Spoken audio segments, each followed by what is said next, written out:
اور پھر ایک چیز جو بدلی ہوئی مجھے محسوس ہوئی، وہ فضا تھی۔ ہوا میں ایک عجیب سی نمی آ گئی تھی، جیسے سانس لینا مشکل ہو رہا ہو۔ درخت نہیں تھے مگر پتوں کی سرسراہٹ سنائی دے رہی تھی۔ پھر اچانک گاڑی کی ونڈ سکرین پر 3 خونی ہاتھوں کے نشانات ظاہر ہوئے، جیسے کسی نے گاڑی کے اندر سے چھونے کی کوشش کی ہو۔ میں نے گاڑی سے نکلنے کی ہمت کی کہ شاید کہیں پانی یا کوئی مدد مل جائے۔ زمین پر انسانی قدموں کے نشانات تھے جو گاڑی کی طرف آ رہے تھے، مگر مٹی پر کوئی واپسی کے نشان نہ تھے، جیسے وہ قدم چلتے ہوئے آئے ہوں مگر پھر غائب ہو گئے ہوں۔ مجھے دور ایک کچی مسجد کی مینار نظر آئے۔ میں اس طرف چلنے لگا۔ جب میں قریب پہنچا تو مسجد کا دروازہ تھوڑا کھلا ہوا تھا اور اندر اندھیرا تھا۔ میں نے السلام علیکم کہا مگر کوئی جواب نہ آیا۔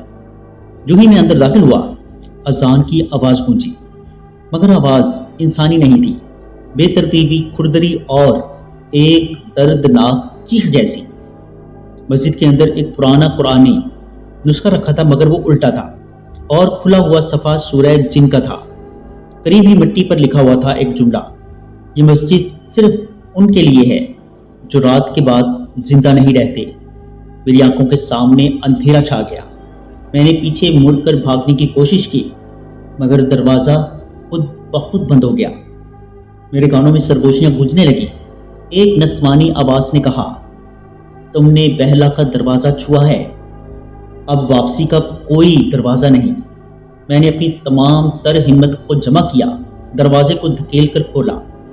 باہر شدید ہوا چل رہی تھی، ریت اور وہی عورت کھڑی تھی، مگر اب وہ چند قدم دور تھی اور اس کے پیچھے کئی سائے تھے۔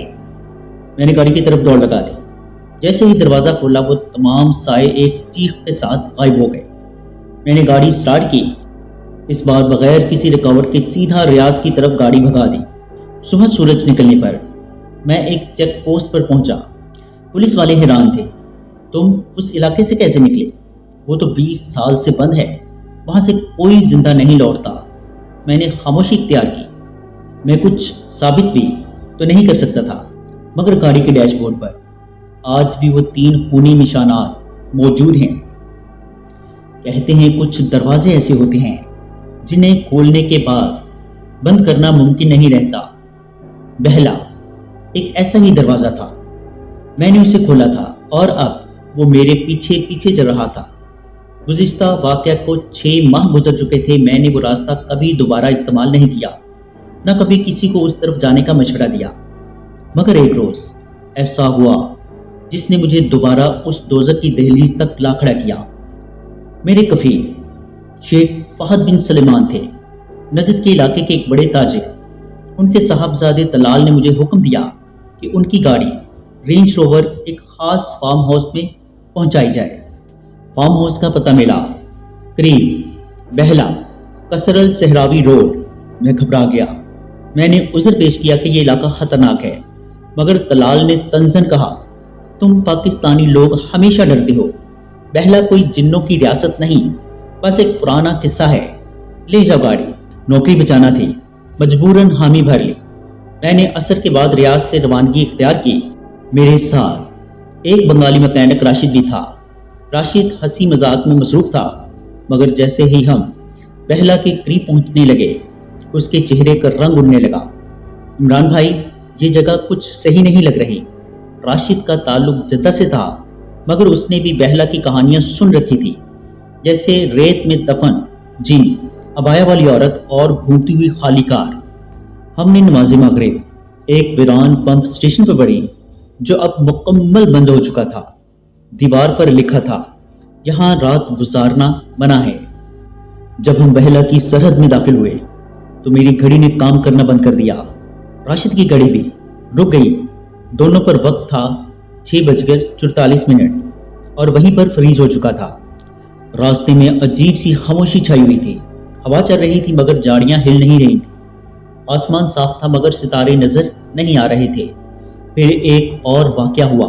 ہمارے سامنے سے ایک پرانی پک اپ آئی بغیر ہیڈ لائٹس کے، مگر جیسے ہی وہ قریب آتے ہی وہ غائب ہو گئی۔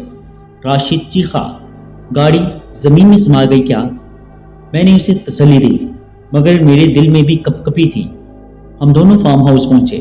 سفید دیواریں، بڑا آہنی گیٹ اور اندر روشنی کا کوئی نشان موجود نہ تھا۔ طلال نے کہا تھا ایک ملازم ہمارا منتظر ہوگا۔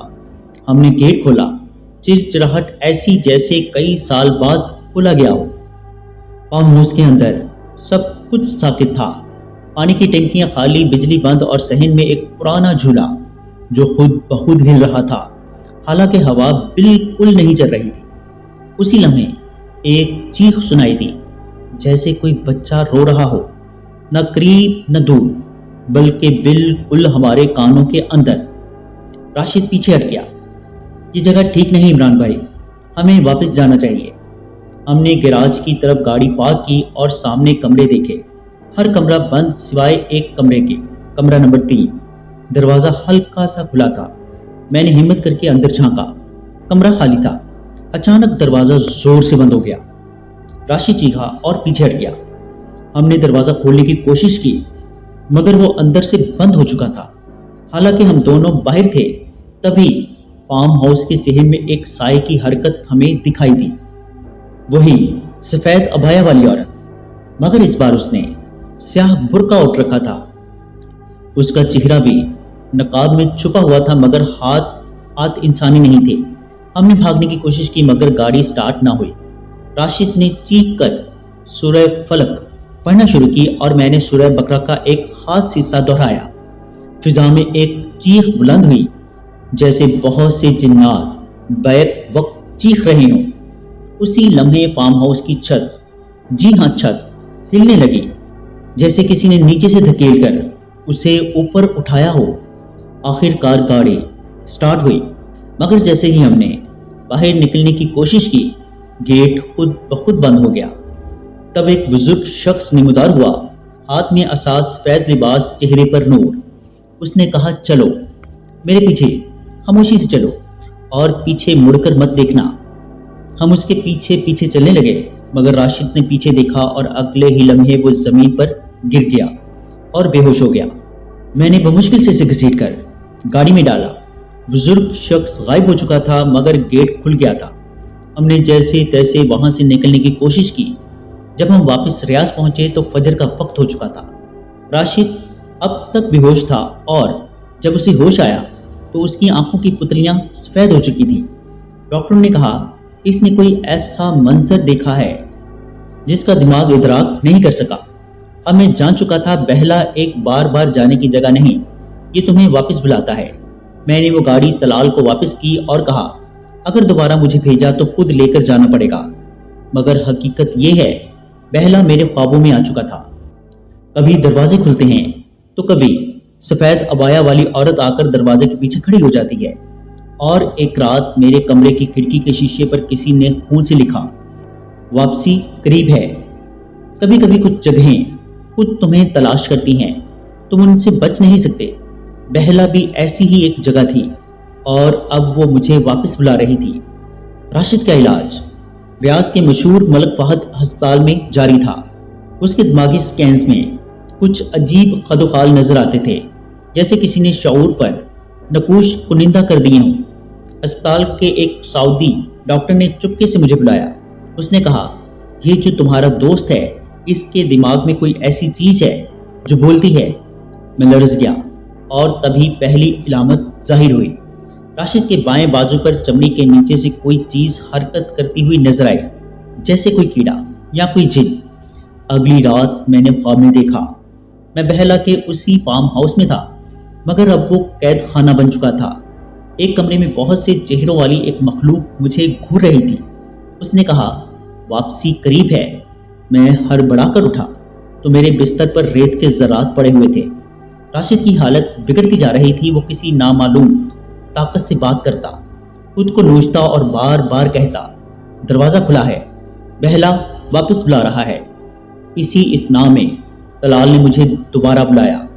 حیرت انگیز طور پر وہ بھی بیمار ہو گیا تھا اور خواب میں اسے ایک سفید عبایا والی عورت بار بار نظر آتی تھی۔ وہ مجھ سے کہنے لگا عمران تم وہاں گئے تھے، تم ہی ہمیں بچا سکتے ہو۔ میں نے انکار کیا، مگر اسی رات مجھے ایک اور پیغام ملا، بہلا تمہیں پکار رہا ہے۔ میں نے اللہ کا نام لے کر نیت کی۔ میں نے ایک امام سے دم کروایا، سورہ بقرہ، سورہ جن اور سورہ فلق کے تعویذ دیے۔ گاڑی میں ایک تیز دھار چاقو، ایک قرآن پاک اور ایک کھجور کی لکڑی کا عصا رکھا۔ میں تنہا نکلا۔ وقت تھا رات کے 11 بجے۔ راستہ بالکل ویسا ہی تھا، خاموشی، ویران اور بے وقت۔ جیسے ہی میں پہلا کی سرحد میں داخل ہوا، ہوا رک گئی۔ ریت کے ٹیلے خود بخود حرکت کرنے لگے جیسے سانپ۔ میں نے فارم ہاؤس کی طرف رخ کیا، مگر وہاں کچھ اور ہی تھا۔ فارم ہاؤس کی جگہ اب ایک گہرا گڑھا تھا اور اس کے اندر ایک سرنگ۔ میرے سامنے ایک سایہ نمودار ہوا جس نے کہا، اتر جاؤ، قبیلہ انتظار کر رہا ہے۔ میں نے اس روم میں قدم رکھا۔ نیچے ایک اور ہی دنیا تھی، نیم اندھیرا، مگر ہر طرف عربی میں نقش تھے، پرانے رسم الخط میں۔ ایک بہت بڑا ہال تھا جہاں دیواروں سے بندھے 9 اجسام تھے، انسان نما، مگر آنکھوں کی جگہ کالے خلا اور زبان سانپوں جیسی۔ ان میں سے ایک بولا، ہم قبیلہ جن القدیم ہیں، ہمیں انسانوں نے قید کیا تھا۔ راشد نے غلطی سے وہ آیت پڑھی جو کفر توڑتی ہے۔ اب ہم آزاد ہیں، مگر ہمارا راستہ مکمل تب ہوگا جب تو دروازہ بند کرے گا۔ میں نے کہا، میں کیسے؟ وہ بولا، تو وہ ہے جو خوف سے نہیں بھاگا۔ میں نے ان سے راشد کو چھوڑنے کی التجا کی۔ ان کا جواب تھا، ایک روح کے بدلے ایک جسم، یعنی اگر راشد کو چھوڑا گیا تو کسی اور کو لے جانا ہوگا۔ میں نے حامی بھر لی، مگر شرط یہ رکھی، میں خود جاؤں گا۔ وہ بولے، نہیں، تیرا جسم کمزور ہے، ہمیں وہ چاہیے جس نے پہلی بار چیخ سنی۔ تب مجھے یاد آیا، وہ پہلا بچہ جس کی چیخ سنائی دی تھی، فارم ہاؤس کی چیخ۔ اس چیخ کا مطلب تھا پہلا دروازہ کھل چکا۔ میں نے قرآن مجید کھولا اور بلند آواز میں سورہ جن پڑھی۔ فضا تھر تھرا گئی۔ قبیلے نے چیخ مار کر کہا، بند کرو اسے، تو ہمیں جلا رہا ہے۔ مگر میں پڑھتا رہا، حتیٰ کہ سب وجود ایک ایک کر کے موم کی طرح پگھلنے لگے۔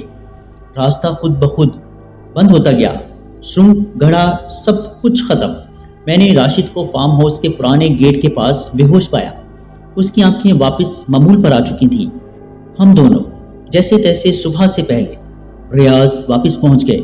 راشد ٹھیک ہو گیا، طلال کے خواب بند ہو گئے، اور میں اب رات کو سکون سے سوتا ہوں، مگر ہر رات سونے سے پہلے مجھے ایک چھوٹا سا سایہ بستر کے پاؤں کی طرف نظر آتا ہے، اور وہ آہستہ آہستہ میری طرف ڈگتا ہے۔